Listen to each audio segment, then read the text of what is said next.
히브리서 12장 오늘은 5절 말씀부터 말씀을 봉독하겠습니다. 히브리서 12장 5절입니다. 또한 자식들에게 하듯 너희에게 말씀하시는 권면을 너희가 잊었도다. 이르시되 내 아들아 너는 주의 징계를 멸시하지 말며 그분께 책망받을 때에 낙심하지 말라.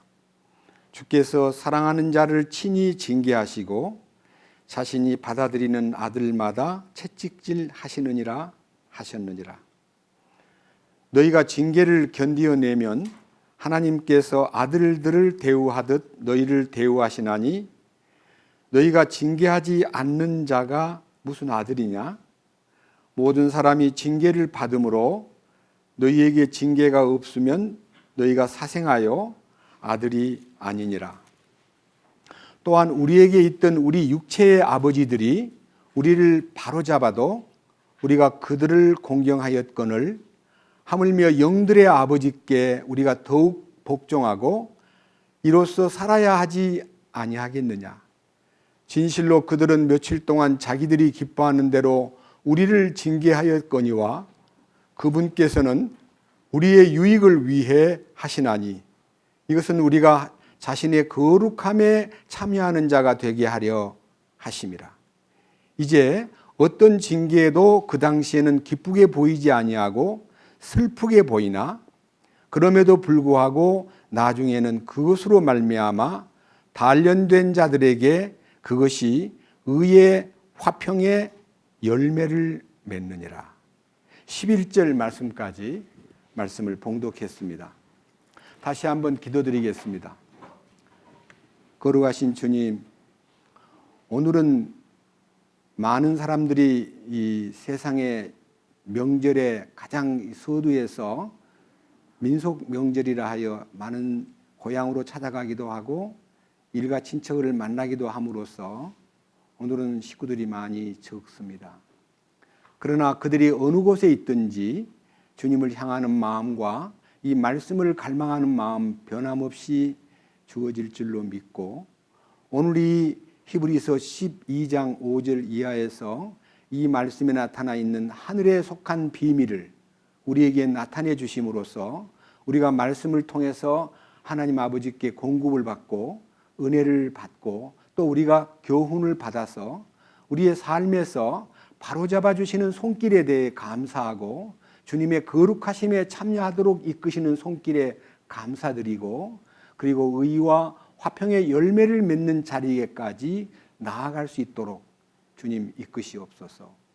이 비천한 자의 입을 통해 주님을 선포하려 할 때 주님 붙잡아 주시고 주님의 뜻만 순수하게 전하고 사람의 생각이나 사람의 교훈은 삼가할 수 있도록 주님이 다스려 주시옵소서.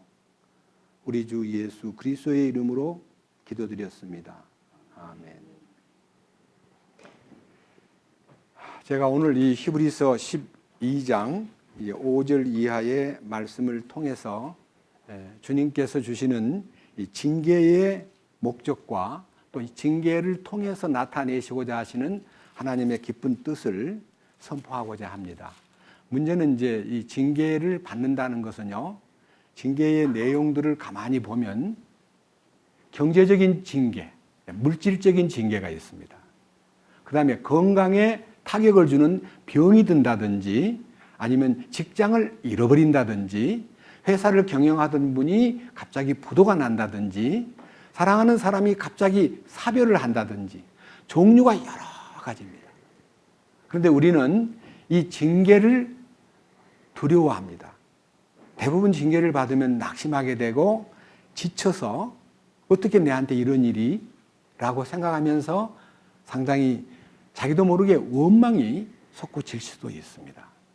그런데 여기에 이제 징계를 하신 그 징계의 대상자에 대해서 특별히 누가 징계를 받느냐 하는데 하나님은 아무에게나 징계를 내리지는 않습니다. 그러나 우리는 모두가 다 각각의 인간성 속에는 약점이 있고 부족한 점이 있고 잘못하는 일이 있고 또 내 모든 나쁜 이 타고난 성품 때문에 많은 사람에게 문제를 줄 수가 있기 때문에 징계를 받는 대상이 여기 12장 1절에요. 그러므로 증인들이 이렇게 큰 구름을 이루며 또한 우리를 둘러싸고 있으니 모든 무거운 것과 너무 쉽게 우리를 얽어매는 죄를 우리가 떨쳐버리고 인내로 우리 앞에 놓인 경주를 달리며, 우리의 신앙생활은 경주라 그랬습니다. 경주, 전쟁입니다. 그런데 이 전쟁하는 우리의 이 경주를 먼저 간 성도들이 다 구름같이 둘러싸서 우리를 지켜보고 응원하고 우리에게 기대를 걸고 있다는 것입니다. 그러기 위해서는 우리가 가장 먼저 모든 무거운 것을 떨쳐버려라. 무거운 것이 뭐냐? 물론 인생을 살아가는 동안에 짐이 많습니다. 여러 가지 우리는 첫 번째는 인생의 짐 중에서는 죄짐도 있고, 가정의 아내는 남편이라는 짐을 지고 가는 사람도 있고, 또 남편은 또 아내에 대해서 짐을 느끼는 사람이 있고, 자식에게 대한 짐을 느끼는 사람이 있고, 여러 가지 일에 눌려서 고달파하는 짐진자가 많은데, 우리 이제 믿는 사람들은요, 마태복음 11장 28절에 수고하고 무거운 짐진 자들아 다 내게로 오라. 내가 너희에게 안식을 주리라. 해서 우리는 죄짐, 무거운 인생의 그 짐을 벗어버렸습니다. 그런데 우리의 신앙생활 가운데 우리의 경주를 방해하고 우리의 이 성실한 신앙생활의 선한 싸움을 가로막는 가장 큰 장애물은 나라는 짐덩어리입니다. 나의 자존심, 나의 고집, 나의 성격, 나의 어떤 경험, 나의 어떤 주장, 이 나라는 사람이 갖고 있는 이 둘러싸고 있는, 그걸 종합적으로 말하면 인간의 의입니다. 인간의 의가 굉장히 무거운 짐이 될 수가 있습니다. 그 짐을 놓아버리면 달리기가 쉬운데, 자기를 극복하지 못했을 때 많은 경기에 지장을 받습니다. 그리고 여기 두 번째는 자기를 얽어매는 죄를 떨쳐버리고, 우리를 얽어매는 죄라는 것은요, 우리는 죄에서 해방된 사람들입니다. 그리고 십자가를 통해서 죄에 대해서 이제 자유로워졌다고는 하지만 아직도 이 육신 속에는 남아있는 인간성 속에 잔재 영상이 있기 때문에 이것을 처리하지 않으면요, 우리의 이 신앙의 선한 싸움에 장애를 받고, 이것에 위배될 때, 다시 말하면 모든 무거운 것과 우리를 얽어매는 죄를 떨쳐버리지 않을 때 주님이 손을 대는 것입니다. 일반 그 스포츠에서 나오는 감독이나 코치가 그 운동선수를 막 발로 차고 막 때리고 하는 그런 매질 말고, 우리를 정말 잘 선한 싸움을 싸울 수 있도록 우리를 다루는 손길이 사실은 징계인데, 이 징계를 가혹한 학대라고 생각해서는 안 됩니다. 두 번째, 2절에는 우리의 믿음의 창시자요 또 완성자이신 예수님을 바라보자.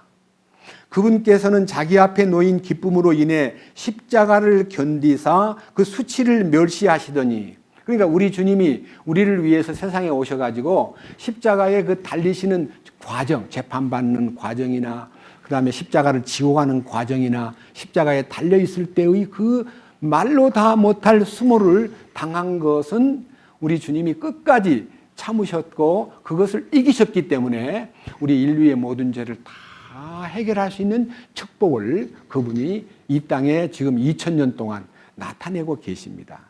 문제는요, 오늘날 우리 살고 있는 현존자, 이 지상에 살고 있는 십자가를 지신 사건이 2000년이 지난 지금 이 시점에서 십자가를 모독하고 예수 그리스도의 죽으심의 그 가치를 멸시하고 거부하고, 그리고 오히려 욕하고 예수 그리스도의 죽으심의 참된 의미를 오히려 거역하는 사람들에게 제가 하나님 같으면 그냥 벼락을 때려가지고 죽여버릴 수도 있는데요, 그들을 향해서 또 참고 계시는 거예요. 자기를 대적하는, 십자가를 대적하고 그 피 흘린 큰 사랑과 그 은혜를 거절하고 대적하는 사람들을 가만히 내버려 두고 지켜 기다리고 계신다는 거, 이게 엄청난 주님의 인내이시라는 거 우리는 알아야 됩니다.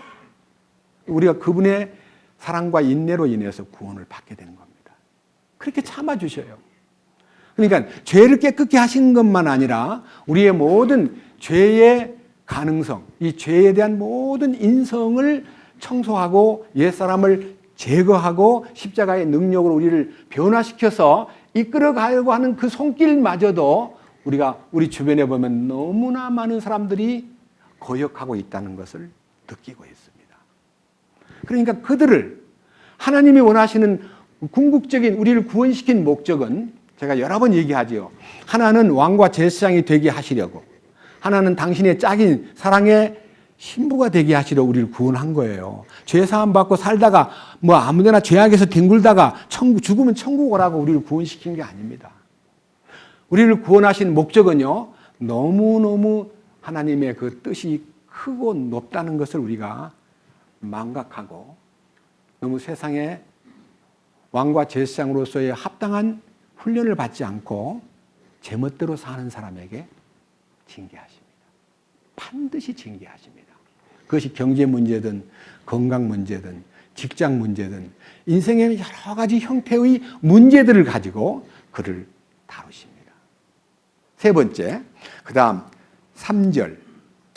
죄인들이 자기를 대적하여 이처럼 거역한 것을 견뎌내신 분을 깊이 생각할지니 이것은 너희가 너희 생각 속에서 지치고 기진하게 하지 아니하게 하려 함이라. 우리는 두 가지입니다. 하나는요, 예수님이 피 흘려서 이루어 놓은 업적과 영원한 속죄와 그리고 그 십자가의 능력으로 이루어 놓으신 우리의 변화, 옛사람을 제거하고 하나님의 거룩한 신성을 주고자 하는 그 뜻을 거절하고 배반하는 사람들 때문에 그분은 굉장히 아파하시지만요, 우리들도 그 안에서 이 은혜를 받고 나니까 그렇지 않은 우리 주변에 있는 많은 구원을 받았습니다. 예수님을 믿습니다. 그러면서도 전혀 거룩함과 하나님의 의와 화평의 열매를 맺는 삶에 대해서 알려고도 하지 않고 오히려 거절하고 오히려 무시하는 사람에게 우리가 어떻게 그들을 위해서 기도하고 낙심하지 않고 그들을 위해서 참으로 배려하는 사람이 돼야 할 텐데 우리들도 이런 말을 합니다. 내버려둬. 아유, 지쳤어. 말도 못 알아듣고 말이야. 그런 나쁜 세상에 그렇게 예수 믿는다는 사람이 그 정도밖에는 모를까 하고 우리가 때로는요, 마음에서 기진하고 힘을 잃고요. 아예 내버려둬. 말도 하기 싫어. 나 다시는 그 사람 안 볼 거야. 이런 식으로 말이 너무 쉽게 포기할 수 있습니다. 그걸 주님께서 안 돼. 힘을 내. 끝까지 해야 돼. 내봐. 내가 얼마나 참았는데 하면서 우리를 일깨워주는 그 뜻으로요. 이 히브리서를 쓴 바울 사도가요, 구약 성경을 많이 아는 분이기 때문에 이 성경을 쓸 때요, 여기 12장 5절과 6절에는요, 자신이 살고 있었을 때에 1000년 전에 솔로몬 왕이 말한 잠언서를 딱 기억한 거예요. 지금 우리는 솔로몬 왕 그러면 3000년 전 사람입니다. 3000년 전. 또 사도 바울은 우리한테는 2000년 전 사람입니다. 근데 이 자신이 이 성경을 기록할 1세기 때 BC 1000년경에 살던 솔로몬의 잠언을 머릿속에 탁 떠오르면서 하나님 아버지의 뜻을 기록된 것을 이렇게 우리한테 피력하는데 한번 살펴봅시다. 잠언 3장으로 갑니다. 구약 성경 잠언은 788페이지입니다. 788페이지.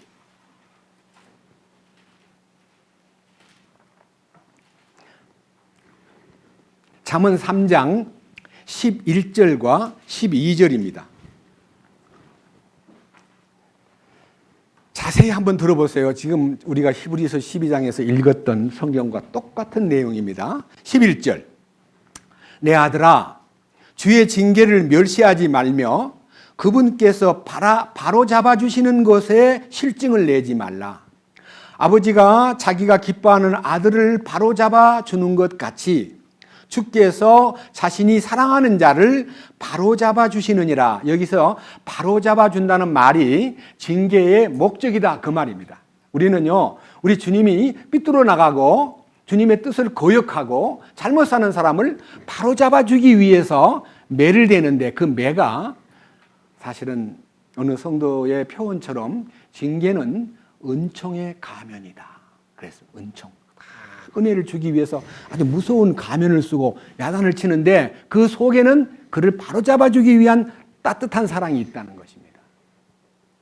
그러면서 이렇게도 말합니다. 징계는 하나님의 사람을 바로잡아서 하나님이 원하는 왕과 제사장으로서의 자격과 신부의 자격을 갖추게 하기 위해서 거룩함과 의의 열매를 맺게 하는 길로 이끌어주기 위해서 내리는, 사실은 매 같지만 그 매가 사랑의 채찍이다, 그 말입니다.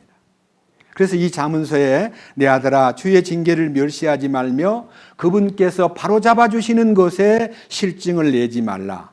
아버지가 자기가 기뻐하는 아들을 바로잡아 주는 것 같이 주께서 자신이 사랑하는 자를 바로잡아 주신다. 이 바로잡아 주기 위한 손길이 징계이기 때문에 우리는 이제 징계받는 것에 대해서 슬퍼하거나 낙심하거나 마음속에서 부끄러워할 필요가 없다 이거예요. 저는 제가 경험한 거지만요, 어떤 분이 아주 어려운 일을 당했습니다. 갑자기 집에 사랑하는 가장 믿었던 아들이 죽었습니다. 그것도 이제 상당히 이상하게 죽었습니다.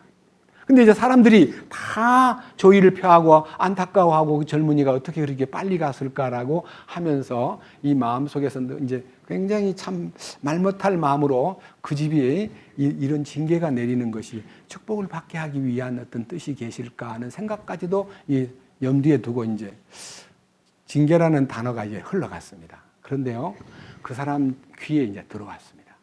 뭐? 내가 징계를 받아서 우리 동생이 죽었다고? 이러면서 엄청나게 식구들이 그 말 한 사람을 막 엄청 막 부딪혀가지고 징계라는 말을 했기 때문에 나는 당신 말을 받아들이지 않겠다. 난 징계받을 이유가 없다. 해서 징계라는 용어에 대해서 굉장히 분노를 느끼다가 신앙생활에 성장을 못하는 걸 저는 봤습니다. 좀 그런 일들이 한 3, 40년 전에 있었는데요. 지금까지도 그 가정에 그 일로 인해서 나타내고자 하신 하나님의 뜻이 안 보이는 것 같이 느껴집니다. 제가 이것은 어떤 특정한 사람을 공격하려고 그러는 게 아니라 우리는 징계를 달게 받지 않고 징계라는 용어를 부끄러운 말로 받아들이면요, 엄청나게 손해를 본다는 것을 먼저 전제합니다. 그러니까 아까 말씀드린 대로 주님이 사랑하기 때문에 징계를 내리는데 이 징계를 이렇게 구체적으로 설명합니다. 히브리서 다시 본문을 12장 보겠습니다. 5절부터 읽습니다. 히브리서 12장 5절.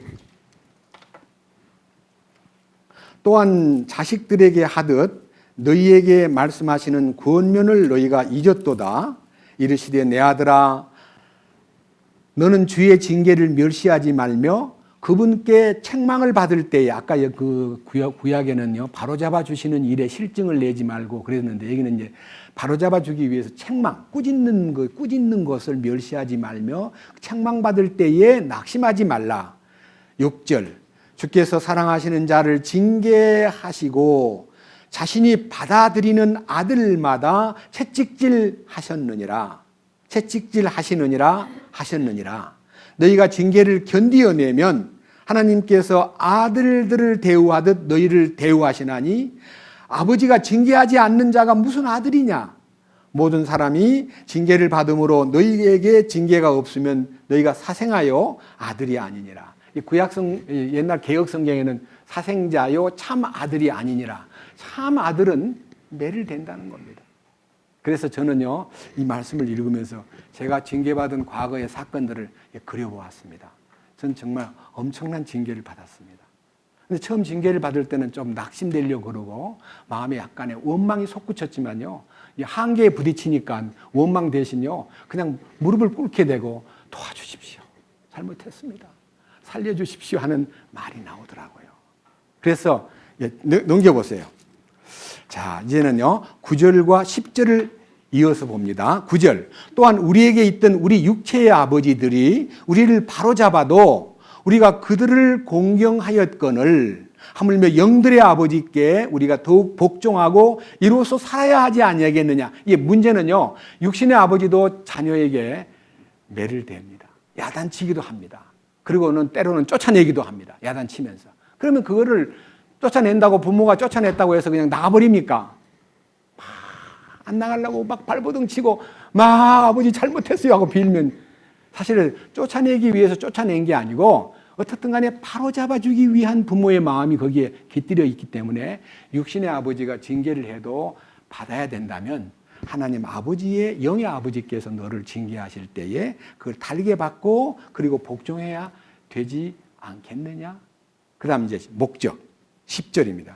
진실로 육신의 아버지는 며칠 동안 자기들이 기뻐하는 대로 우리를 징계하였거니와. 이제 자식을 때리는 부모가요, 때로는 이제 공정치 못하게요, 부모님이 기분 좋을 때는 잘못해도 조금 이렇게 적당히 봐주고, 부모님이 바깥에서 무슨 괴로운 일을 당하거나 어려운 일이 부딪히면 그 화풀이를 자식한테 하는 그런 부모는요, 자식을 징계할 소위 말하는 자격이 없는 것입니다.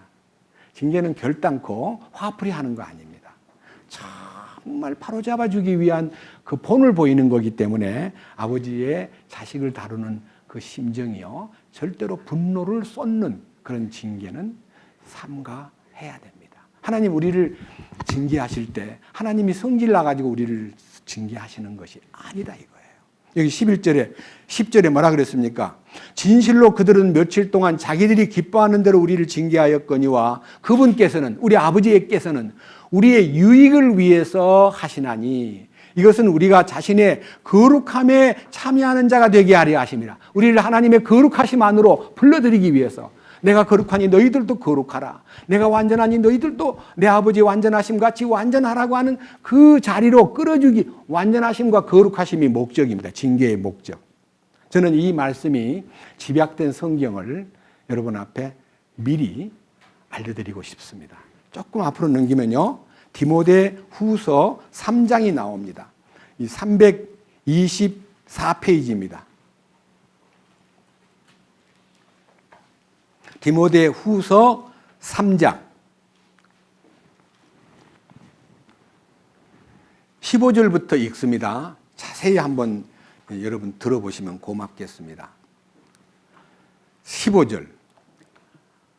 또 어린아이 때부터 네가 거룩한 성경 기록들을 알았나니 그것들은 능히 너를 지혜롭게 하여 그리스도 예수님 안에 있는 믿음을 통해 구원에 이르게 하느니라. 여기서 이 말하는 15절은요, 이 어릴 때부터 성경을 가까이 하는 것이 얼마나 그 인생에 있어서 하나님 앞에 특별히 지혜롭게 만들고 그 다음에 구원에 이르는 놀라운 예수 그리스도 안에 있는 믿음을 발견하게 만들고, 내가 믿는 게 아니라 말씀이 나를 믿게 해주는구나 하는 말씀 안에서의 그 믿음의 신비가 발견되면서 구원이라는 불완전한 구원 말고 완전한 구원을 받게 하는 것이 이 말씀을 통해서 이루어진다. 그렇기 때문에 우리가 어려움을 당할 때 성경을 통해서 구원받게 된다는 것을 어릴 때부터 가르치는 부모가 굉장히 훌륭한 부모가 된다는 거 감사하게 생각해야 되고, 가장 놀라운 것은 이렇게 은혜로 구원받고 믿음을 통해서 지혜로워지고 또 하나님의 그 놀라운 사랑 안에 들어왔다 할지라도 2단계, 여기 또라는 단어가 나옵니다. 16절입니다. 16절. 모든 성경 기록은 하나님의 영감으로 주신 것으로, 여기 15절에 또 어린아이 때부터 네가 거룩한 성경 기록을 알았나니 하는 이 성경 기록, 이 기록된 성경이 하나님의 지혜와 구원을 받게 하는 그리스도 예수 안에 있는 믿음을 발견하게 만드는 하나의 간절한 내비게이션, 우리 인생의 내비게이션과 같아가지고 안내자로서, 우리 길잡이로서 말씀이 역할합니다. 그런데 여기에 두 번째 것이 뭐냐면 모든 성경은 하나님의 영감으로 기록된 것이기 때문에 그 중에서 교리와 책망과 바로잡음과, 여기 책망이라는 말과 바로잡음이라는 말이 징계를 얘기하는 거예요. 징계와 징계의 목적. 그래서요, 여기서 이제 좀 생각 좀 해보고 넘어가야 되기 때문에 교리와 책망과 바로잡음과 의로 교육하기에 유익하기 하니 이는 하나님의 사람이 완전하게 되어 모든 선한 일에 철저히 갖추어지게 하려 함이라. 이 6가지 단계의 얘기가 오늘 이 성경을 말씀드리는 제 마음속에서 살아있는 가장 큰 목표입니다. 첫째, 교리와 그랬습니다. 교리. 이 성경에는 하나님이 세운 기둥, 진리의 기둥이 있습니다. 이 진리의 기둥을 교리라 그러는데 이걸 가르침이라 그럽니다. 닥트린, 가르침. 여기는 많은 가르침이 있습니다. 주님이 가르쳐 줍니다. 사람이 가르치는 것은 한계가 있고요. 이 기록된 성경을 통해서 하나님이 나를 기름 부음 속에서 가르쳐 줍니다. 그래서요, 진리의 눈을 뜨면요, 말씀이 보이기 시작하고, 말씀을 읽고 싶고, 말씀을 사랑하게 되고, 말씀을 스스로 가까이 하게 됩니다.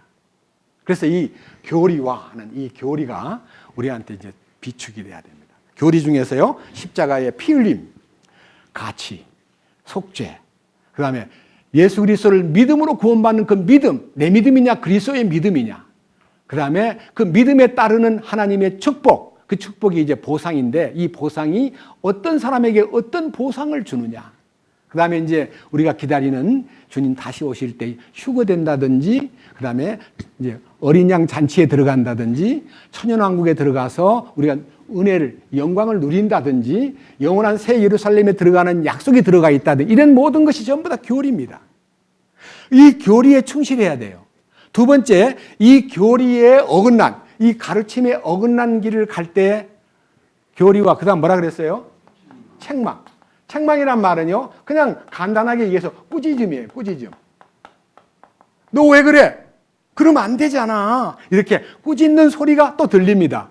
우리가요, 솔직히 말해서 옛날에는 그 꾸짖음의 소리를 들을 귀가 없었기 때문에 막 길에다가 침을 뱉든 뭐 쓰레기를 던지든 뭐 어떤 방법으로 교통신호를 어기든 나 바빠 죽겠는데 하고 가던 사람이 성령이 오셔가지고 내주하시면요, 선한 양심이 가동되면서 어떻게 길에다가 침을 뱉니? 어떻게 다 아무데나 쓰레기를 던지니? 어떻게 신호등을 어기고 건너갈 수 있니? 이렇게 이제 꾸짖음이 나타나요. 그 꾸짖음 소리를 듣고 민감하게 그 소리를 크게 듣는 사람은 축복이 있는 사람이고, 아이, 그 정도면 나만 그러냐? 다 그러는데 바빠 죽겠는데 하고 자기 주장대로 그 일을 계속하는 사람은요, 책망을 하다가 세 번째, 바로잡음이라 돼 있죠. 교리와 책망과 뭐라 그랬어요? 바로잡아요. 바로잡혀. 선한 양심이 우리를 이끄시기 때문에 바로잡음이 나타나요. 바로잡혀요. 바르게 돼요. 비뚤어진 길 가지 않게 고쳐져요. 근데 이 책망과 바로잡음을 거역할 때 어디까지 가냐면요, 아나니아와 삽비라 같이 주님 죽이기도 하십니다. 사도 고린도전서 5장에 보면 간음하고도 뻔뻔하게 회개 안 하고 그거 끝까지 내가 하면서 자기가 지은 죄를 뉘우치지 않고 바로잡히는 길을 가지 않으면 죽기도 합니다. 사탄에게 내던져버린다 그랬습니다.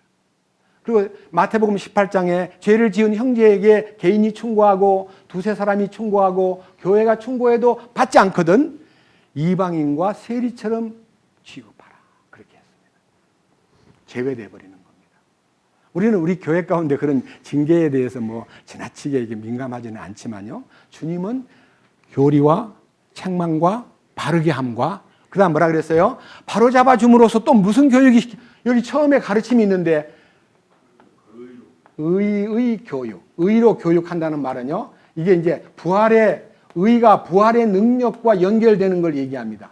부활 능력, 부활. 예수 그리스도는 우리의 범죄함을 위하여 내어줌이 되고 우리를 의롭다 하기 위하여 다시 살아나셨느니라. 이 부활 능력과 이 생활이 의로 교육시키는 것에 대해서 이 부활 능력이 작동된다는 뜻입니다. 바울은 이렇게 얘기했습니다. 내가 가진 의는 율법에서 난 것이 아니요 하나님께로서 난 그리스도의 의로 말미암은 것이니 내가 어찌하든지 십자가의 죽음과 일치하여 부활의 능력 가운데 그의 의를 이루려 함이냐고 빌립보서 3장 8절에서 11절까지 말씀에 이 부활의 능력이 의로 교육시키는 하나의 원천이라는 것을 설명했습니다. 그래서 이제 교리와 책망과 바로잡아주고 의로 교육시키고 그 다음 뭐라고 되어 있어요? 하나님의 사람으로 어떻게 해요? 완전하게 하는. 이게 하나님의 사람으로 완전에 이르게 하는 완전케 하심. 이 완전케 하심이 내가 완전케 되는 게 아니고 완전케 하심에 의해서 완전하신 그분 안으로 들어가 가지고 지성소를 체험하는 이 모습이 완전케 하심입니다. 이게 목적이 있으면 이렇게 해놓고 그냥 너 그렇게 완전케 됐으니까 나한테 나중에 와. 그게 아니고 이 땅에서 주님이 실현시키고 하시는 마지막 항목이 있습니다. 뭐라고 되어 있죠? 모든 선한 일에 어떻게 해요? 철저하게 갖추어지게 하려 합니다. 모든 선한 일이 뭘까요? 주님의 일입니다.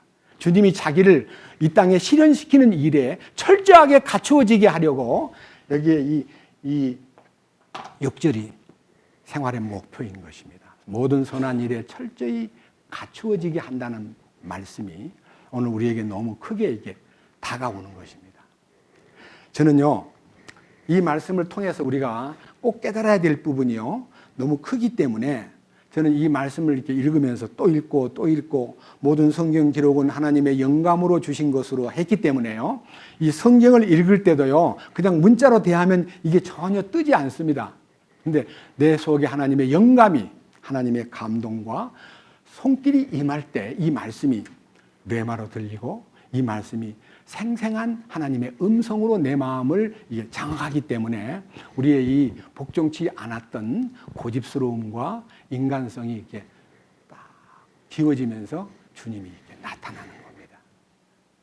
그런데요, 이 거룩의 이름에 대한 얘기를요, 제가 이제 성경을 놓고 기도하면서 주님, 이 말씀이 실제가 되기 위해서 바로 잡아주는 일에 대해서 잘못된, 그러니까 거역함으로 오는 나쁜 현상, 그것을 이제 반대급부를 좀 알아야 이 실제가 이렇게 스무스하게 교리와 책망과 바로잡아줌과 의로 교육하고 완전케 하시고 모든 선한 일에 철저히 갖추어진다고 하는 이 사실이 주님의 의도한 바인데, 이거를 거역함으로 실패한 실패 케이스를요, 몇 군데 보면서 저 깜짝 놀랐습니다.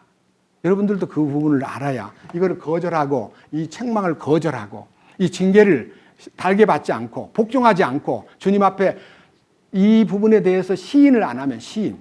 저도요, 처음 전반전에 고통을 받고 이 징계 아래 떨어졌을 때에 제가 인생 부도가 나버린 거예요.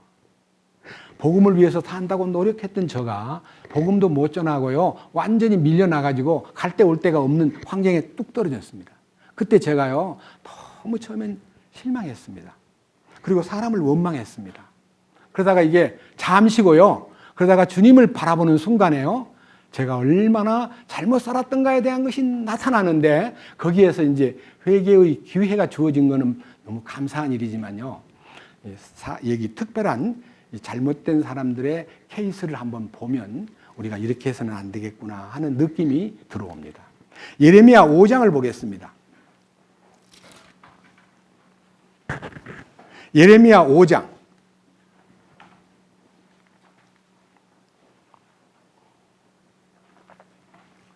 구약 성경 912페이지입니다.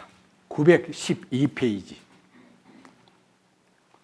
아주 중요한 성경이기 때문에 여러분과 함께 이 부분에 대해서 좀 이렇게 간절한 마음으로 제가 이 말씀을 읽어보겠습니다. 1절부터 7절까지 보는데요, 자세히 한번 들어보십시오. 자, 1절. 너희는 예루살렘 거리를 이리저리 두루 달리고 또 이제 보고 알며 그것의 넓은 곳에서 찾아보라. 만일 너희가 판단의 공의를 집행하며 진리를 구하는 사람을 하나라도 찾을 수 있거나 혹은 거기에 그런 자가 있다면 내가 예루살렘을 용서하리라. 그러니까 하나님 보실 때에 이 기록하는, 성경 기록하는 예레미야를 보고 예루살렘에 다니면서 진리를 찾는 사람, 그리고 주님의 말씀에 귀 기울이는 사람, 그리고 참으로 공의를 집행하는 사람이 있는가? 한 사람이라도 나오면 내가 예루살렘을 돌보겠다, 멸망시키지 않겠다, 이럴 정도로요, 이 이스라엘이 완전히 부패의 구덩이에 빠져 있었습니다. 부패의 구덩이라는 게요, 사람 죽이고 뭐 아주 악질로 산다, 그런 말 아니에요. 2절 보면 깜짝 놀래요. 뭐라고 되어 있냐? 뭐라고 되어 있어요? 비록 그들이 말로는 주께서 살아계신다, 말로는 주장해요. 근데 참으로 그들은 하나님을 따르지 않고 거짓을 추구하더라, 이거예요. 하나님 살아계신다면 어떻게 두려워서 하나님 앞에서 그런 짓을 할 수 있냐 이거예요. 그런데 그들은 하나님 살아계신다는 말만 하지 실제로는 하나님의 그 거룩하심 앞에 무릎을 꿇지 않더라 이거예요. 자, 3절 읽겠습니다. 오 주여, 주의 눈이 진리 위에 있지 아니하나이까. 주께서 그들을 치셨으나, 쳤다는 말은 징계예요. 그들은 근심하지 아니하였고 주께서 그들을 소멸시키셨으나 그들을 바로잡는 것을 받아들이지 아니하였으며 자기들의 얼굴을 바위보다 굳게 하고 돌아오기를 거부하였나이다. 여기에 징계를 하는데 쳤다. 그런데 그 매를 맞고도 근심하지 않고 그들을 소멸시켰다 해도 바로잡는 것을 받아들이지 아니하였고 얼굴이 바위보다 굳어졌다는 말은요, 뻔뻔하고 아주 대적하는 모습으로 하나님을 쳐다보고 있다 그 뜻이에요. 그러니까요, 하나님의 교리와 가르침과 그의 책망과 바로잡아줌을 거절함으로써 무슨 일이 생기는가 보세요. 4절, 그러므로 내가 말하기를 이들은 주의 길도 알지 못하고 자기들의 하나님의 심판도 알지 못하니 그들은 참으로 불쌍하고 어리석은 자들이라. 그러니까요, 하나님 보실 때 불쌍하고 어리석게 보였지만 자기들은 자기가 불쌍하다 생각하지 않는 거예요. 내가 왜 불쌍해? 하면서 하나님의 그 거룩한 뜻이 그들에게 맥히질 않는 거예요. 자, 5절. 내가 위대한 자들에게 가서 그들에게 말하리니 그들은 주의 길과 자기들의 하나님의 심판을 알았도다 하였으나 이들도 다 같이 멍에를 꺾고 결박들을 끊어버렸느니라. 여기 중요한 얘기는요, 지도자급에 속한 위대한 자들, 그러니까 그 중에서 제사장이나 뭐 정치하는 이제 소위 말하는 관리들이나 아니면 서기관들이나 종교 지도자들한테 가가지고 말하니까 하는 말이 우리는 주의 길과 우리 하나님의 심판을 알고 있습니다.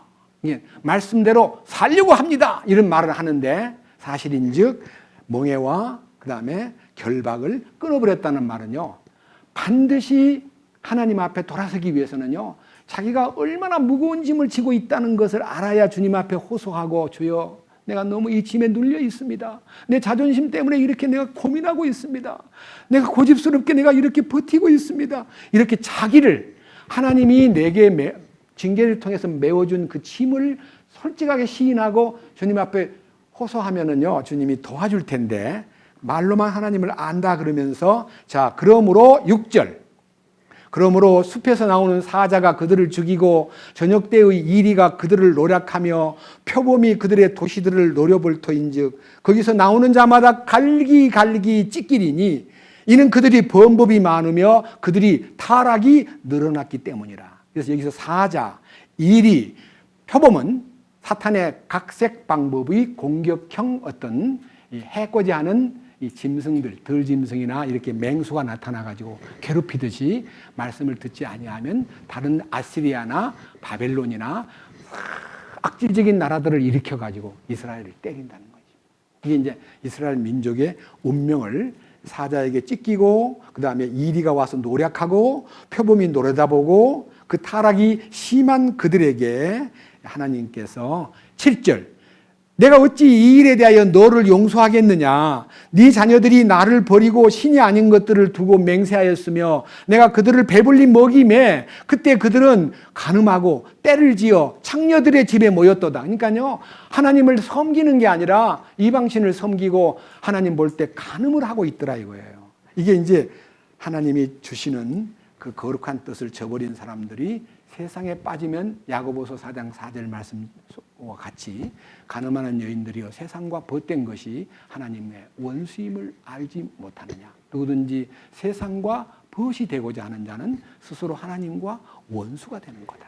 그러니까 내 속에요, 주님을 사랑하는 마음으로 간절히 키워져야 되는데 주님 사랑한다 그래 놓고는 세상을 사랑하고 이 두 개를 섬기고 있기 때문에 하나님이 둘 중에 하나를 놓으라는 거예요. 그 둘 중에 하나를 안 놓으니까 이제 징계를 하는데 하나님을 버려버린 거예요. 그게 이제 타락한 사람의 특징입니다.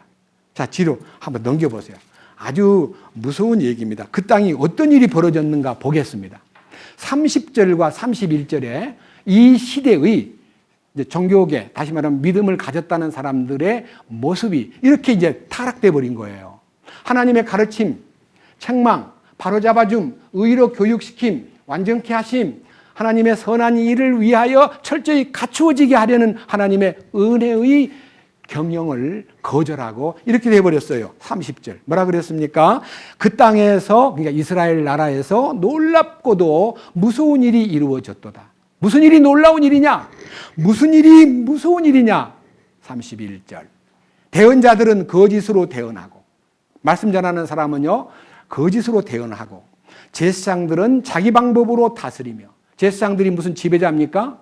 백성들을 다스리게 섬기는 자입니다. 제사장은 섬기는 직책입니다. 그런데 제사장이 백성을 다스린다는 거예요. 어떤 방법으로? 하나님의 방법으로가 아니라 자기 방법으로. 그 다음에 마지막 뭐라 그랬어요? 내 백성은 그것을 어떻게 한다고요? 그렇게 하는 걸 어떻게 한다고요? 거절해야지요. 아니라고. 거짓말하는 대언자와 자기 방법대로 백성을 다스리는 제사장 보고 노라고 말할 줄 알아야 되는데 그냥 고분고분 따라가는 거예요. 저는요, 제가 여러분들 앞에 제시하고 싶습니다. 지난 수요일 날 질문이 하나 들어왔는데, 여로보암이라는 사람이, 이스라엘이 솔로몬 왕이 40년 동안 통치하고 난 다음에 솔로몬 왕이 죽었고 그 아들 르호보암이 왕이 되었을 때에 솔로몬 때 약간의 국가에 여러 가지 이제 미운 행동을 해가지고 멀리 쫓겨났던 사람이 찾아와가지고 여로보암이 이제 자기 소위 말하는 편을 드는 사람을 데리고 와가지고 솔로몬 왕의 아들인 르호보암에게, 우리가 당신을 따르고는 싶은데 조건이 있습니다. 당신 아버지 솔로몬은 우리를 너무 많은 일을 시켰습니다. 성전 짓는데 7년이었죠. 자기 궁전 짓는데 10년이나 걸렸죠. 아이고 너무너무 어렵게 우리를 일을 많이 시켰기 때문에 우리를 좀 가볍게 해주겠다는 약조를 해주지 않으면 우리는 당신들을 섬길 수가 없습니다. 그러니까요, 나중에 와 대답을 해줄게. 사흘 뒤에 대답을 들으러 와 하고, 솔로몬 왕 밑에서 일하던 노인들에게 이게 물어보니까 답을 부드럽게 해야 됩니다. 백성들이 지금 지쳐 있습니다. 왕께서 너무 강하게 나가면 안 됩니다. 조금 이제 부드러운 대답을 해 주시면서 그들에게 희망을 주셔야 됩니다. 하는데 젊은 친구들한테 물어보니까 그러면 안 됩니다. 강하게 말해야 됩니다.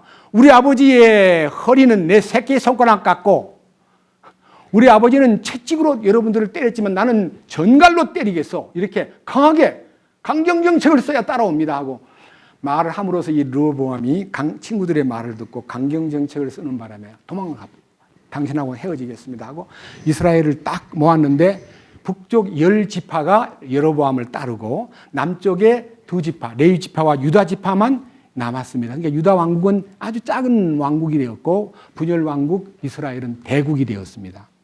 그런데 여로보암이 생각할 때 명절이 되면 반드시 예루살렘에 예배하러 가기 때문에 이것들이 예배하러 갔다가 르호보암 정책에 말리면 나를 배신할 거 아니냐. 이스라엘 땅에서 무슨 일을 하게 만들어야지 저 남쪽으로 내려가면 안 돼. 예루살렘으로 가는 길을 막아야 돼. 하고 머리를 쓰고 만든 것이 금송아지 2개를 만들어 가지고 하나는 남쪽 예루살렘에서 얼마 안 먼 베델에다가 만들어 놓고 하나는 북쪽 단에다가 저 북쪽에다가 만들어 놓고, 여러분 우리의 명절은 8월 15일입니다. 이상하게 8월 15일이 한국의 해방 날짜인데 여로보암도 8월 15일을 좋아했어요. 8월 15일 날 하나님 섬기는 일이 바로 우리 안에서 집행될 모양이니까 일로 모이시오 해가지고 이스라엘 사람들을 예루살렘으로 가는 길을 못 가게 막기 위해서 베델과 단에다가 금송아지를 세워놓고 그걸 섬기게 만들었습니다. 근데 이상해요. 백성들 중에 아무도 반발하는 사람이 없는 거예요. 하나님의 대언자 늙은 선지자가 베델에 살고 있음에도 불구하고 그 흉악한 금송아지를 만들어가지고 하나님 대신 섬기는 일을 보고도 말 한마디 못하고 있는 그 모습들이요 성경에 나옵니다. 그래서 그 길을 훗날 이스라엘의 많은 역대의 왕들이 느바세 아들 여로보암의 길로 가니라 그랬는데, 그 느바세 아들 여로보암의 길이 무엇입니까? 하는 질문을 했을 때, 여러분 하나님 섬기는 것이 우리에게는 형상은 안 보여도요 하나님의 말씀이 있기 때문에 이 말씀이 바로 하나님이십니다. 말씀을 따르면 됩니다. 그런데 눈에 보이는 금송아지는 바로 모세가 저 하나님의 호렙산에 말씀 받으러 올라간 사이에 아론과 그의 모든 사람들이 금폐물을 뽑아가지고 만든 금송아지가 이집트의 신입니다. 금송아지는 세상신을 말하고 황금 만능주의를 말하고 만몬을 가리키는 겁니다. 우리는요, 돈이 있으면 뭐 얼마든지 잘 살 수 있고 재밌게 살 수 있다. 하나님 없어도 된다 하는 사람이 지금 세상 사람이 섬기는 만몬신입니다. 물질 제일주의, 황금 만능주의. 이게 이제 세상 사람이 섬기는 돈이 최고다고 하는 그거를 여로보암이 황금 만능주의와 만몬신을 만들어 가지고 이스라엘 사람들을 예루살렘으로 가서 경배드리지 못하게 만든 그 제도가 누구 하나도 항거를 안 하는 거예요. 참 희한해요. 그냥 백성들이 고분고분해요.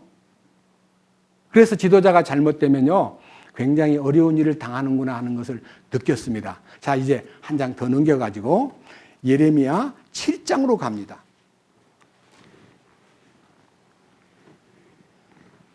7장 1절부터 4절까지 봅니다.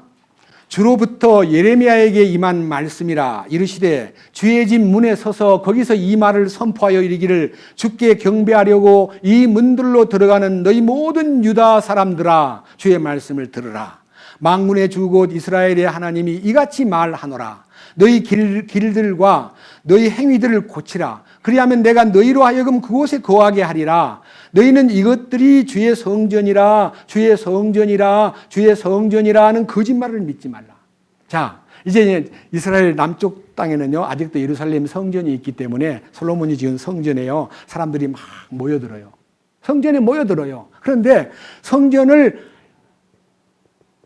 가르치고 이것이 여호와의 성전입니다. 여러분, 여호와의 성전에 오셨습니다. 이렇게 이제 말은 크게 질르는데 그들의 행위는 하나님하고 멀어진, 소위 말하는 마음으로는 다른 것을 섬기는 부끄러운 상태에서 껍데기로 자꾸 성전을 부르짖는데 목적이 있더라. 이게 목적이.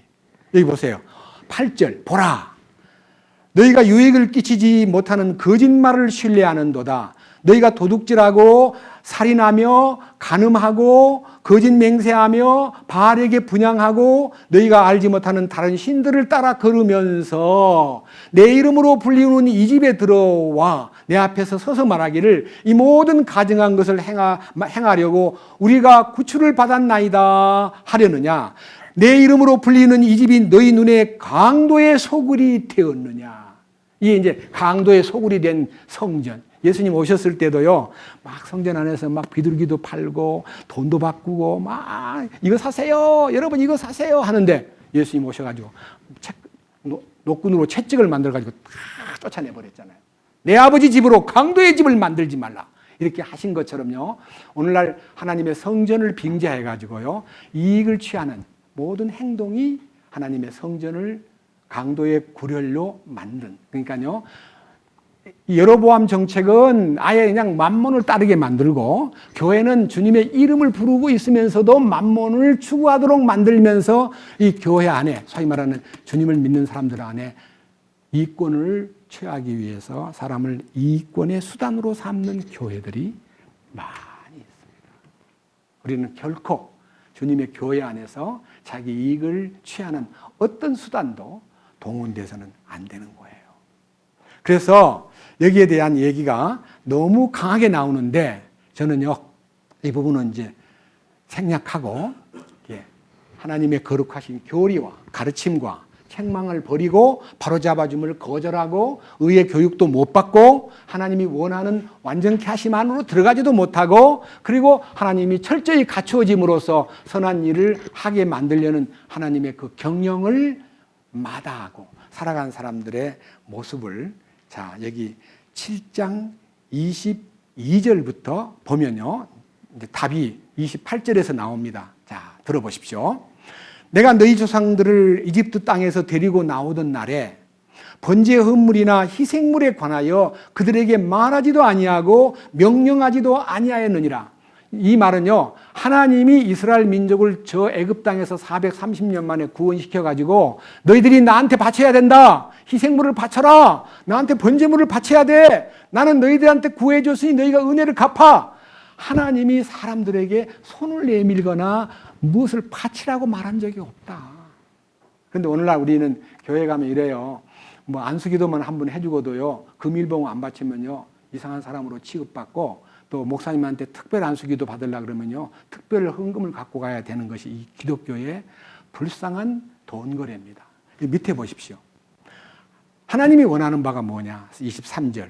바치는 걸 원하지 않고 그런 거를 명령하지도 않고 희생물을 요구하거나 하나님이 뭐가 부족해서 인간에게 손을 내밀겠느냐? 내가 원하는 바는 아니다. 23절. 오직 내가 이것만을 그들에게 명령하여 이르기를 내 음성에 순종하라. 내 음성에 순종하라. 그냥 딱 하나님의 말씀에 순종하는 거 하나만 딱 목표를 걸은 거예요. 이게 성경 기록의 목적이 가르침과 그다음에 책망과 바로잡아줌과 의로 교육하기에 유익하고 완전케 함으로써 하나님의 선을 행하기에 철저히 갖추어지기 위한 목적 외에는 없다 이거예요. 그런데 밑에 보십시오. 24절. 내 음성에 순종하는 것만 나의 원함이다라고 말했는데 그들이 귀담아 듣지도 아니하며 귀를 기울이지도 아니하고 자기들의 악한 마음이 꾀하고 상상하는 대로 걸으며 뒤로 물러가고 앞으로 나아가지 아니하였도다. 그러니까요, 말씀을 안 듣는 거예요.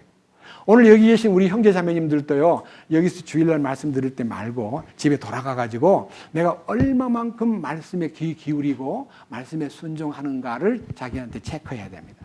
내가 얼마만큼 말씀에 귀를 기울이고 말씀을 갈망하느냐. 이게요, 생활의 기본이 돼야 됩니다. 그 다음 밑에 보십시오. 25절. 너희 조상들이 이집트 땅에서 나온 날부터 이 날에 이르기까지 내가 날마다 일찍 일어나 너희에게 나의 모든 종 대언자들을 보내었으나 그들이 내 말을 듣지도 아니하며 귀를 기울이지도 아니하고 오히려 자기들의 목을 굳게 하여 자기들의 조상들보다 더 악하게 행하였느니라. 그러므로 네가 그들에게 이 모든 말을 할지라도 그들이 네 말에 귀를 기울이지 아니할 것이요 또 네가 그들을 부를지라도 그들이 내게 응답하지 아니하리라. 이 말이 무슨 말일까요? 아무리 니들이 부르짖어도 내 말을 안 들으면 나는 네 말을 안 들어줘. 그러니까 쌍방 대화라는 건요, 주님 말씀을 잘 듣고 주님께 아뢰면은 이 상통이 되는데요, 말씀도 안 듣고 막 자기 요구만 하는 거예요. 자기 달라고. 막 이것 주시고 저것 주시고 건강하게 해주시고 뭐 형통하게 해주시고 돈 좀 벌게 해주십시오. 심지어는요, 이런 우스꽝스러운 기도를 한다는 거 아닙니까? 주여 너무 어렵습니다. 복권 하나 사겠습니다. 당첨시켜주면 90%를 헌금되겠습니다. 이런 진짜 참으로 말도 안 되는 기도를 하는 사람들이 많이 있다는 겁니다. 이 비슷 보죠. 28절. 여기서 무슨 일이 일어나는가? 이거 같이 보겠습니다. 너무 중요한 성경입니다. 다 같이요. 오직 너는 그들에게 이르되 이 민족은 주 자기들의 하나님의 음성에 순종하지도 아니하며 바로잡는 것을 받아들이지도 아니하는 민족이니 진리가 사라졌고 그들의 입에서 끊어졌도다 할지니라. 그러니까요, 제일 중요한 것은요, 여기에 하나님의 음성에 순종하지 아니하고 또 바로잡아주는 일에 대해서 뭐라 그랬어요? 예? 받아들이지 않는 민족, 이들에게서는 뭐가 사라졌어요?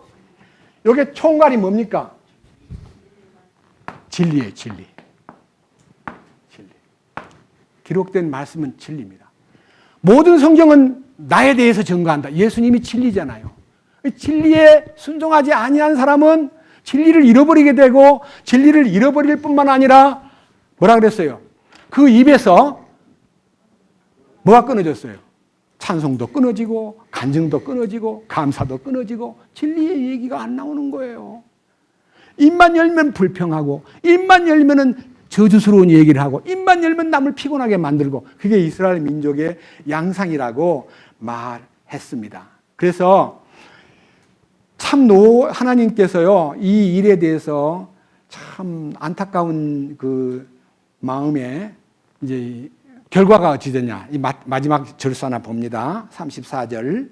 그때 내가 유다의 도시들과 예루살렘의 거리들에서 환희의 소리와 기쁨의 소리와 신랑의 소리와 신부의 소리가 그치게 하리니 그 땅이 황폐하게 되리라.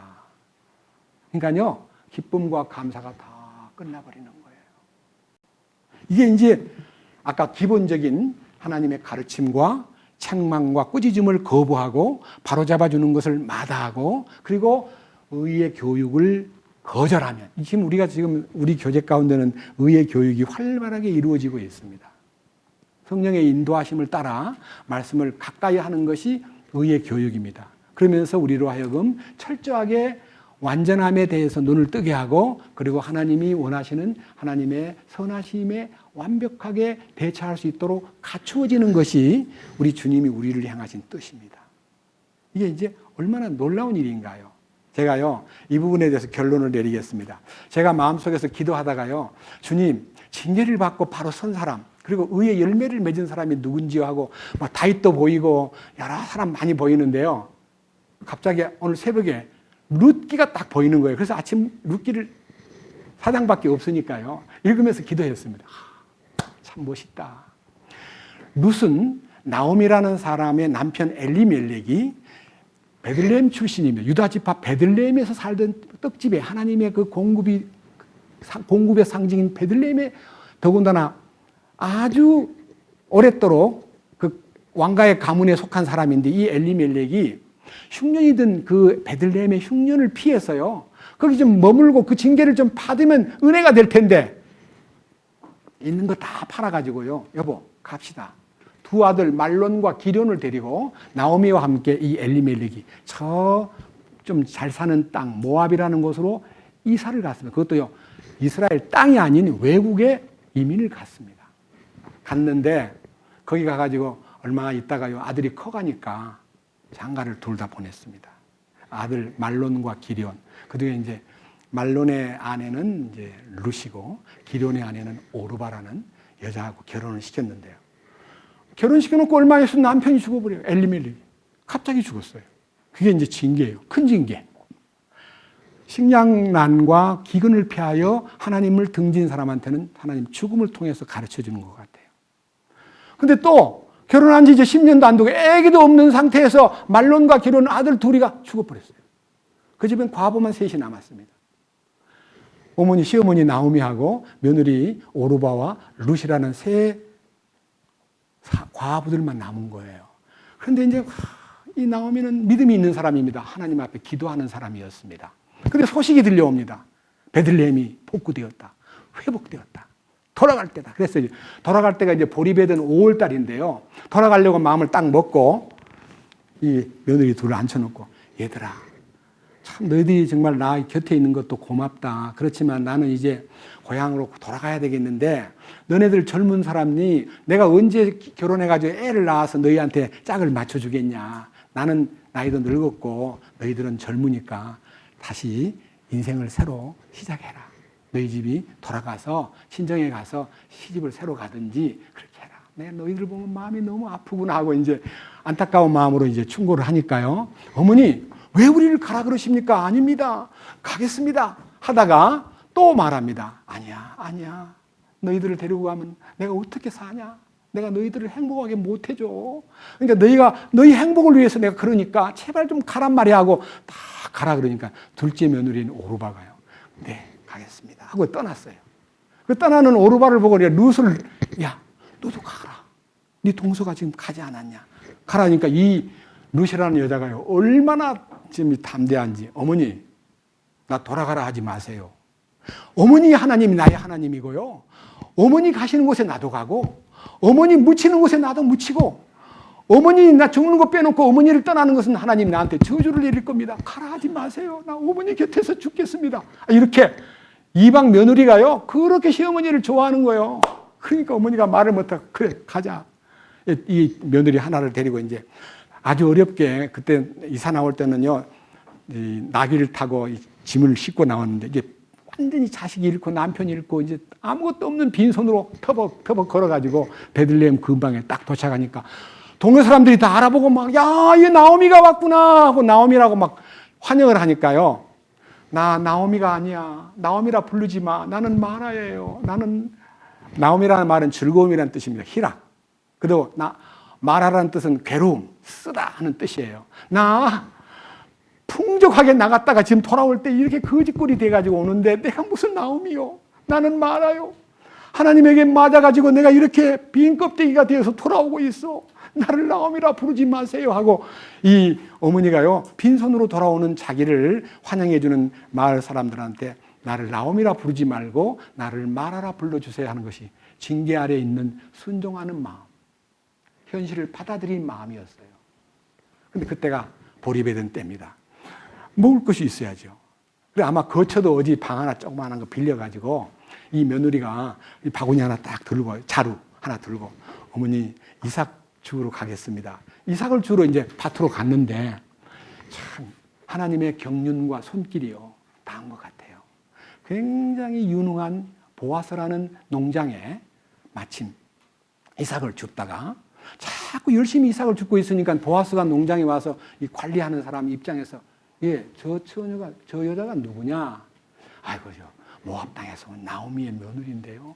너무너무 아침 일찍부터 그냥 해가 질 때까지 아무것도 돌아보지 않고 계속 이삭만 줍는데 너무 착하게 보여요. 그러니까 그래 얘들아 이삭을 많이 줍도록 좀 많이 떨어뜨려 놔라. 그래가지고요 일부러 막 이삭을 많이 떨어뜨려 가지고 이삭을 많이 줍게 만들고 낮에는 불러다가 점심도 같이 먹게 하고 또 갈 때는 또 더 많이 싸주면서 네 시어머니한테 갖다 드려라 하고 배려를 해주는데 어머니가 이제 일하고 온 며느리 보고 너 어디서 오늘 이렇게 많이 주워 왔니 했더니 그 밭에 마침 제가 간 곳이 보아스의 밭에 가가지고 이렇게 풍족하게 많은 배려해 주신 덕분으로 제가 이렇게 갖고 왔습니다. 그래 농사가 다 수확이 끝날 때까지 그 밭에만 있어라. 그리고 이제 농사 이제 수확을 다 끝낼 때까지 있었는데요. 이스라엘의 풍속에는요. 수확을 다 우리는 지금 현대 수확은요. 보리를 만약 벤다면요. 즉각 타작까지 해가지고요. 볏짚은 따로 쌓아두고 그다음에 거기서 알곡만 가지고 오는데 그 사람들은 그런 문화가 없기 때문에 일단은 배 가지고 많이 싸놓고요. 그 싸놓은 그 노젓가리 곁에서요. 하룻밤 지내는 것이 풍습인가 봐요. 이 보아스가 그 농장의 큰 벌판에 중심에다가 수확한 보리를 쌓아놓고 잠을 자고 있는데 시어머니가 루사 네가 우리 가정의 대를 이어줄 사람이 그분이야. 그분이 두 번째 사람이긴 하나 그분이 유력한 분이니까 네가 그분한테 치시를 받으려면 오늘 밤 목욕을 하고 화장을 깨끗이 하고 옷 갈아입고 그 사람이 누워있는 발 밑에 가서 누워있으라 이렇게 시킨 거예요. 근데 아니 시어머니가 그 모르는 남자 발 밑에 가서 누우라면 순종하겠어요? 안 하겠어요? 세상에 아니 어머니 미쳤어요. 내가 어떻게 남자 발 밑에 가서 누우라 그럽니까 하고 거절할 만도 한데요. 이 룻은 아무 말도 안 하고 네 알았습니다 하고 발 밑에 가서 누워 있었는데 자다가 깬 보아스가 발 밑에 뭐가 걸리거든요. 떡 일어나 너 누구냐? 저는 하나님의 날개 아래 보호받으러 온 사람입니다. 그러니까 그래 맞아 하나님이 너를 특별히 보호할 거야. 나 소문도 들었고 너의 행동도 보았고 지금 네 태도를 보니까 내가 분명히 너의 가정에 상속을 이어줄 수 있는 내가 두 번째 사람인데 첫 번째 사람한테 내가 얘기해봐가지고 그 사람이 오케이 하면 다행이고 그 사람이 노 하면 내가 돌아다 줄게. 그래가지고 이제 그 다음날 장로들 10명을 모아놓고 그 첫 번째 그 기업을 물을 가까운 근친 가장 친한 친척을 불러다가 이 어떻게 좀 이렇게 연결시키려고 그러니까 이 사람이 한참 처음엔 좋다 그러더니 한참 있다가 내가 집에 손해가 될 것 같다. 나는 못하겠다 하고 거절한 거예요. 그러니까 그때 이제 보아스가 나서가지고 이 사람을 아내로 맞이해서 여기서 아들을 낳았는데 이 아들이 오벳이라는 아들을 낳았어요. 오벳. 오벳이라는 말은 히브리어로 섬기다는 뜻이에요. 근데 그 말이 어디서 나왔냐면 아우 나오미가 애를 낳았대 하고 나오미가 애를 낳았대라는 말은요. 희락이 만든 소위 말하는 생산자, 희락이 낳은 자, 그 기쁨이 낳은 자가 누구냐면 우리가 기쁨이 막 넘치면 뭐 해요? 섬기잖아요. 주님 주신 기쁨이 내 마음에 넘치면 섬기는 자가 되는 거예요. 오벳. 오벳은 이새를 낳고 이새는 다윗 왕을 낳으니라. 야, 놀라운 사건이 이 룻을 통해서 이루어졌습니다. 그것이 열매입니다. 열매라는 것을 확증해 드리겠습니다. 룻기 4장. 룻기 4장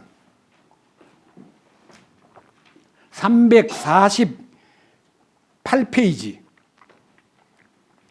348페이지 룻기 4장 13절.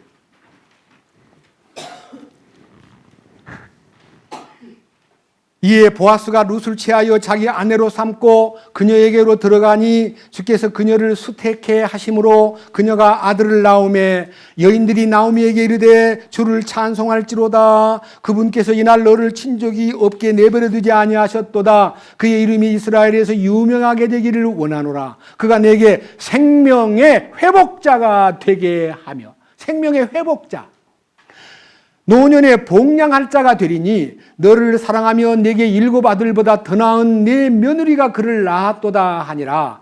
나오미가 아기를 취하여 품에 안고 품에 품고 그의 보모가 되매 그녀의 이웃 사람들이 그 아이에게 이름을 주며 이르되 나오미가 아들을 낳았어, 나오미에게서 아들이 태어났어 하면서 그의 이름을 오벳이라 하였습니다. 이 오벳은 그의 아버지 다윗의 아버지인 이새의 아버지였더라.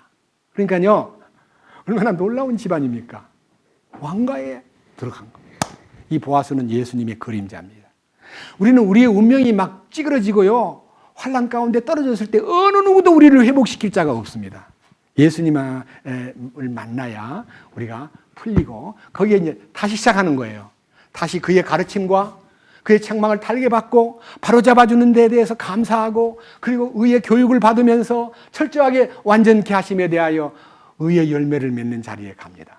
그 의의 열매가 여기 생명의 회복자요, 노년의 봉양자로서 나오미가 아이를 낳았다. 나오미에게서 아들이 태어났다. 나오미가 무슨 할머니가 어떻게 아들을 낳아요? 그 할머니의 기쁨이 이제는 회복이 되면서 거기에서 섬김이 시작되었다. 그 섬김이 왕의 직책이 섬기는 거예요. 우리는 왕이라고 해서 통치하고 남을 장악하는 게 아니고, 우리는 왕가의 제사장으로 부름받은 것은요, 섬기라고 우리를 불러낸 것입니다. 우리의 신앙생활은 섬김을 배우는 장소입니다. 우리는 섬기기를 기뻐해야 됩니다. 하나 더 보고 마치겠습니다. 히브리서 12장. 본문입니다. 히브리서 12장.